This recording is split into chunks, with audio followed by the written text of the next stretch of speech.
அண்மை செய்தி. காஞ்சிபுரத்தில் பேரணி நடத்த வந்த சாம்சங் ஆலை ஊழியர்கள் 100 பேர் கைது செய்யப்பட்டிருக்கிறார்கள். அண்மை செய்தியாக பார்த்துக் கொண்டிருக்கிறோம்.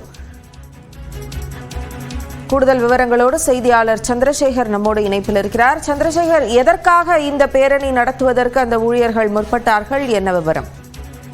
நிச்சயமாக காஞ்சிபுரம் மாவட்டம் ஸ்ரீபெரும்புத்தூர் அருகே சுங்காசத்திரம் பகுதியில் இயங்கி வரும் பிரபல எலக்ட்ரானிக் தயாரிப்பு தொழிற்சாலையான சாம்சங் தொழிற்சாலை ஊழியர்கள் 1000க்கும் மேற்பட்ட பணியாளர்கள் அங்கு பணியாற்றி வருகின்றனர். இந்நிலையில் அந்த பணியாளர்கள் தொழிற்சங்கத்தை ஒன்று உருவாக்கி அவர்களுக்கு அந்த பணியாளர்களுக்கு தேவையான ஊதிய உயர்வு, 8 மணி நேர வேலை மற்றும் ஆண்டுதோறும் ஊதிய உயர்வு அளிக்கப்படுவது, தொழிற்சங்கத்துக்கான அங்கீகாரம் பெறுவது உள்ளிட்ட 20 அம்ச கோரிக்கை வலியுறுத்தி இன்று 7வது நாளாக போராட்டம் நடத்தி வந்த நிலையில் இன்று திங்கட்கிழமை மாவட்ட ஆட்சியர் பொதுமக்களிடம் மனு பெறும் நாள் என்பதால் இன்றைக்கு அந்த போராட்டத்தில் ஈடுபடும் 1000க்கும் மேற்பட்ட சாம்சங் தொழிற்சாளர்கள் இன்று மாவட்ட ஆட்சியர் பேரணியாக சந்தித்து கோரிக்கை மனுக்கு அளிக்கலாக இன்று வருகை தந்த நிலையில் காவல்துறையில் இதுக்கான அனுமதி மறுக்கப்பட்ட ஆங்காங்கே மாநகரில் உள்ள புறநகர் பகுதியில் அனைத்து பகுதியிலும் போலீசார் பலத்த போலீஸ் பாதுகாப்பு குவிக்கப்பட்டு அங்கே வரும் போராட்டத்தில் ஈடுபட வரும் தொழிற்சாலை முழுவதும் 100க்கும் மேற்பட்டோர் தற்போது கைது செய்து ரத்னாபாய் திருமண மண்டபத்தில் அடைத்து பலத்த போலீஸ் பாதுகாப்பு போடப்பட்டுள்ளது.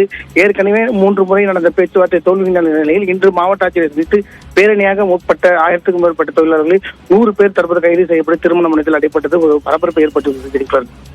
விரிவான தகவல்களை வழங்கியதற்கு நன்றி சந்திரசேகர்.